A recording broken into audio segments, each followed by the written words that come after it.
جہاں پہ آپ کو اہم خبر دے رہے ہیں۔ حکومت کا تحریک انصاف کے خلاف فرنٹ فٹ پر آ کر کھیلنے کا فیصلہ۔ اسپیکر قومی اسمبلی نے پی ٹی آئی کے مزید 43 ارکان استعفے منظور کر لیے ہیں۔ ذرائع کے مطابق اسپیکر قومی اسمبلی نے استعفیٰ منظور کر کے الیکشن کمیشن کو بھجوا دیے۔ الیکشن کمیشن کو اسپیکر قومی اسمبلی کے منظور کردہ استعفے موصول ہو گئے۔ ارکان کو ڈی نوٹیفائی کرنے کے لیے کیس الیکشن کمیشن کو بھیج دیا گیا ہے۔ خبر آپ کو دے رہے ہیں، حکومت کا تحریک انصاف کے خلاف فرنٹ فٹ پر آ کر کھیلنے کا فیصلہ۔ اسپیکر قومی اسمبلی نے پی ٹی آئی کے مزید 43 ارکان کے استعفے منظور کر لیے ہیں۔ ذرائع کے مطابق اسپیکر قومی اسمبلی نے استعفے منظور کر کے الیکشن کمیشن کو بھجوا دیے ہیں۔ الیکشن کمیشن کو اسپیکر قومی اسمبلی کے منظور کردہ استعفیٰ موصول ارکان کو ڈی نوٹیفائی کرنے کے لیے کیس الیکشن کمیشن بھیج دیا گیا ہے۔ مزید بات کرتے ہیں، ہمارے نمائندے شہریار خان ٹیلی فون لائن پر موجود ہیں۔ شہریار، اس والے سے اپڈیٹ کیجیے گا۔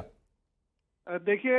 ہم نے پہلے بتا دیا تھا اپنے ناظرین کو کہ جو مزید 35 استعفے جب منظور ہو کر 70 استعفے ہوئے تو اس کے بعد ہم نے پہلے بتا دیا تھا کہ ایک رات پہلے کی تاریخ میں استعفے منظور کر لیے جا چکے ہیں، اور پی ٹی آئی کے ارکان جو اب الیکشن کمیشن گئے ہیں کہ ان کے استعفے منظور نہ کیے جائیں، ان کے استعفے بھی منظور ہو جائیں گے۔ اس وقت صورتحال بہت دلچسپ ہو چکی ہے، اور ریاض پتیانہ جو گئے تھے اس دن الیکشن کمیشن یہ کہنے کے لیے کہ ہمارے استعفے منظور نہ کیے جائے، ان کے سمیت سردار طارق حسن، محمد یعقوب، شیخ پرنس نواز، راؤ محمد مرتضی اقبال، غزالہ سیفی، نوشین حامد، جواد حسین، سائمہ ندیم، تاشفین صفدر، صوبیہ کمال خان، ذل ہما،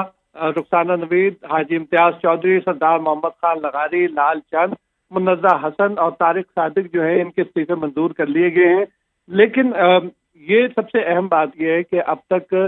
چونکہ عمران خان دوبارہ الیکٹ ہو کر جو ہے ان کے نوٹیفیکیشن ہو چکا ہے کہ وہ جیت چکے ہیں، وہ کون سا حلقہ اپنے پاس رکھیں گے، جو وہ 7 حلقے جیت کر آئے ہیں ان میں سے وہ کون سا حلقہ رکھیں گے، تو عمران خان جب اگر اسمبلی میں اکیلے واپس آتے ہیں اب تو دیکھا جائے گا کہ کیا بنتی ہے ان کی پارٹی پوزیشن، کیا ہوتی ہے، پارلیمانی لیڈر کون بنے گا اور کس طرح سے یہ اعلیٰ سلسلہ چلے گا۔ لیکن اس وقت تک جو ہے یہ 70 کے بعد اگر 43 استعفے منظور ہو گئے تو یہ ایک بڑی تعداد ہے، اور تقریباً پی ٹی آئی کے جو منرف ارکان کے علاوہ اب تھوڑے نام رہ گئے ہیں جن کے استعفے منظور نہیں ہوئے۔ جی شہریار، بہت شکریہ، آپ ہمارے ساتھ ہی رہیے گا۔ مزید اس والے سے بات کرتے ہیں، بیورو چیف ہمارے ساتھ موجود ہیں کامران خان صاحب۔ کامران صاحب، یہ بتائیے گا تحریک انصاف کے قومی اسمبلی میں واپسی جو کوششیں ہیں وہ ناکام ہوئی ہیں، کیا کہیں گے اس پہ؟ جی بالکل، دیکھیے یہ چوتھی کھیپ ہے جو کہ اسمبلی سے فارغ کی گئی ہے، یعنی جن کو کہ استعفے جو ہیں وہ منظور کیے گئے ہیں۔ سب سے پہلے جب یہ 134 اراکین کے استعفے جو ہے وہ دیے گئے تھے تو پہلی دفعہ 13 اراکین، اس کے بعد پھر 35 اراکین، پھر 35 اراکین، اور اب یہ آخری کھیپ تھی جو کہ 43 اراکین پر مشتمل تھی۔ اور اسی دوران یہ ان 43 افراد کو روکنے کے لیے یہ بھرپور کوشش کی جا رہی تھی، کیونکہ ان کی بنیاد پر، یعنی ان اراکین کی بنیاد پر پاکستان تحریک انصاف جو ہے اس نے اپنا جو اپوزیشن لیڈر ہے وہ منتخب کرانا تھا، کیونکہ اسمبلیاں جب ٹوٹتی ہیں تو اپوزیشن لیڈر اور جو وہ ہوتے ہیں وزیر اعظم، ان کی مشاورت سے نیا جو نگران وزیر اعظم ہے اس کی تعیناتی ہوتی ہے۔ تو عمران خان کا یہ کہنا تھا کہ اگر ہم اسمبلی سے بالکل ہی فارغ ہو جائیں گے تو ایسی صورت میں جو راجہ ریاض جو کہ ان کے بقول ان کے ایک ڈمی اپوزیشن لیڈر ہیں، ان کے ساتھ رہتے ہوئے حکومت جو ہے وہ اپنا نگران وزیر اعظم جو ہے منتخب کرا لے گی۔ تو یہ اسی سیکوینس میں یہ کہا جا رہا تھا کہ یہ جو آخری کھیپ ہے، یعنی یہ جو 43 اراکین ہیں، ان کو اسمبلی میں برقرار رکھا جائے۔ اس کے لیے پاکستان تحریک انصاف نے بہت کوشش کی، انہوں نے اراکین سے جو ہے وہ اس کے لیے قومی اسمبلی سے جو اسپیکر قومی اسمبلی ہیں ان سے ملاقات کرنے کی بڑی کوشش کی، ان کو ای میل لکھی گئی، ان کو لیٹر لکھا گیا۔ اسی حوالے سے جو چیف الیکشن کمشنر ہیں ان سے ملاقات کی گئی، ایک وفد تھا پاکستان تحریک انصاف کا جو کہ چیف الیکشن کمشنر سے ملاقات کی تھی اس نے، اور اس سلسلے میں کہا گیا تھا کہ ہم یہ اپنے استعفے جو ہیں وہ واپس لینا چاہتے ہیں اور اپنی نشستیں جو ہیں وہ برقرار رکھنا چاہتے ہیں۔ لیکن حکومت کی طرف سے اور اسپیکر چیمبر کی طرف سے کوئی خاطر خواہ جواب جو ہے وہ نہیں ملا تھا، جس کی وجہ سے یہ خدشہ ظاہر کیا جا رہا تھا کہ حکومت اور اسپیکر قومی اسمبلی جو ہیں وہ اس بات پر اس بات پر شاید وہ مصر ہیں کہ یہ استعفے جو ہے وہ یقینی طور پر منظور کیے جائیں گے، اور آج اسی جو یہ پاکستان تحریک انصاف کا جو یہ خدشہ تھا یہ پورا ہو گیا، اور اسمبلی چیمبر نے یہ استعفے جو ہے منظور کر کے ان کے لیے ان کو جو ہے ریفر کر دیا گیا ہے الیکشن کمیشن کو، تاکہ الیکشن کمیشن جو ہے وہ ان کو ڈی نوٹیفائی کرے۔ اچھا کامران صاحب یہ بتائیے گا کہ الیکشن کمیشن میں ڈی نوٹیفائی ہونے کے بعد کی کیا پولیٹیکل سچویشن ہوگی؟ دیکھیے جی، جب الیکشن کمیشن کسی سیٹ پر جو ہے کسی کا الیکشن جو ہے کسی فرد کو یا کسی رکن اسمبلی کو ڈی نوٹیفائی کر دیتا ہے تو وہ نشست جو ہے وہ خالی شمار ہوتی ہے۔ تو ایسی صورت میں دیکھا جائے تو ظاہر ہے کہ وہ اس میں پھر 60 دن کے اندر اندر جو ہے وہ نیا الیکشن جو ہے وہ ان سیٹوں پر کرانا ہوتا ہے۔ ہم نے دیکھا کہ جب پہلی دفعہ یہ 11 استعفے جو ہیں وہ پاکستان تحریک انصاف کے منظور ہوئے تھے تو ان پر تقریباً 9 نشستوں پر عمران خان جو ہے وہ الیکشن لڑے تھے، اور وہ تمام نشستوں پر کامیاب بھی ہوئے تھے سوائے ایک نشست کے۔ تو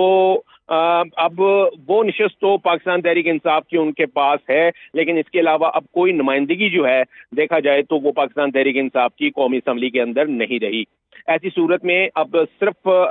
حکومت ہے، یعنی پی ڈی ایم ہے، پی ڈی ایم کی جو کمپوننٹ جماعتیں ہیں وہ ہیں، اور ایک اپوزیشن لیڈر ہے راجہ ریاض جو کہ منحرف ہیں پاکستان تحریک انصاف کے، اور وہ خود ساختہ اپوزیشن لیڈر جو ہے وہ بنے ہوئے ہیں۔ اور اب اگر ایسی صورت میں اگر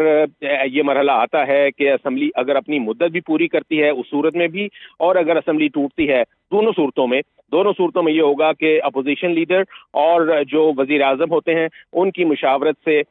جو صدر مملکت ہیں وہ نگران وزیر اعظم کی تعیناتی کرتے ہیں۔ تو راجہ ریاض اور پھر وزیر اعظم جو ہے شہباز شریف، ظاہر ہے کہ ان کی مشاورت سے جو نگران وزیر اعظم ہے وہ تعینات ہو سکے گا۔ اسی تعیناتی کو روکنے کے لیے اور اسی کو روکنے کے لیے پاکستان تحریک انصاف جو ہے وہ متحرک تھی، اور عمران خان نے بھی یہ فیصلہ کیا تھا کہ ہمیں اسمبلی میں واپس آنا چاہیے، اور یہ جو 43 اراکین ہیں یہ ان کو ریٹین کرنے کے لیے پوری کوشش کی گئی تھی، لیکن پاکستان تحریک انصاف کی کوششیں جو ہے ناکام ہوئی ہیں۔ میرا یہ خیال ہے کامران صاحب آپ کا بہت شکریہ۔ اسی والے سے مزید بات کرتے ہیں، نسیم صدیقی صاحب ہمارے ساتھ سینئر تجزیہ کار موجود ہیں۔ نسیم صاحب بہت شکریہ بات کرنے کے لیے۔ بتائیے گا کہ یہ جو سچویشن ہے جس میں حکومت کا تحریک انصاف کے خلاف جو فرنٹ فٹ پر کھیلنے کا جو فیصلہ ہے آپ کے سامنے آیا ہے، اور اسپیکر نے جو 43 ارکان کے استعفے منظور کیے ہیں، اب اس سچویشن کے بارے میں آپ کیا کہیں گے؟ بسم اللہ الرحمن الرحیم۔ دیکھیے یہ فرنٹ فٹ پہ آ کے کھیلنے والی بات نہیں ہے۔ پاکستان اس وقت اندھیروں میں ڈوبا ہوا ہے، اور حکومت پاکستان جو ہے وہ اس قسم کی حرکتیں کر رہی ہیں۔ پہلے میں نے بہت دفعہ پی ٹی آئی پہ بھی تنقید کی ہے کہ ان کو قومی اسمبلی میں بیٹھنا چاہیے تھا اور وہاں بیٹھ کے تمام مسئلے دیکھنے چاہیے تھے، لیکن جس طرح اس وقت حکومت اور اسپیکر قومی اسمبلی بوکھلاہٹ میں ان کے استعفے قبول کرتے جا رہے ہیں، یہ وہی اسپیکر صاحب ہیں جنہوں نے لکھ کے دیا تھا کہ میں کسی بھی صورت میں اجتماعی استعفے قبول نہیں کروں گا، فردن سب کو بلاؤں گا۔ تو پاکستان میں سے اخلاقیات ختم ہوتی جا رہی ہے، اور یہ وہ عہدے ہوتے ہیں جو بہت زیادہ ہماری نوجوان نسل جن کی طرف دیکھتی ہے، جس پہ عمل کرنا چاہتی ہے، وہاں پہ اس قسم کی چیزیں ہو رہی ہیں کہ آپ نے مزید 43 کا جو استعفے آپ نے قبول کر لیے ہیں، جبکہ آپ کہہ رہے تھے کہ میرے سے کافی پی ٹی آئی کے ممبران نے رابطہ کیا اور وہ استعفے نہیں دینا چاہتے۔ تو مطلب اسپیکر کے لیول پہ اگر کوئی بندہ اس طرح جھوٹ بولے گا تو پاکستان کس طرف جائے گا؟ ابھی دیکھیں کہ کل پی ٹی آئی کے 43 ارکان جو ہے اسپیکر قومی اسمبلی کے پاس گئے تو پارلیمنٹ کے گیٹ بند کر دیے گئے۔ اس کے بعد جب وہ منسٹرز انکلیو گئے تو وہاں پہ بھی اسپیکر اویلیبل نہیں تھے۔ تو مطلب پاکستان میں اس وقت جو سیاسی عدم استحکام ہے اس کی تمام پارٹیاں ذمہ دار ہیں، اور اس کی وجہ سے جو پاکستان میں معاشی نقصان ہو رہا ہے، معاشی عدم استحکام آ رہا ہے، اس کا کون ذمہ دار ہوگا؟ اچھا نسیم صاحب یہ بتائیے گا کہ الیکشن کمیشن سے ڈی نوٹیفائی ہونے کے بعد پاکستان تحریک انصاف کا جو اگلا لاہے عمل ہے یہ کیا ہوگا؟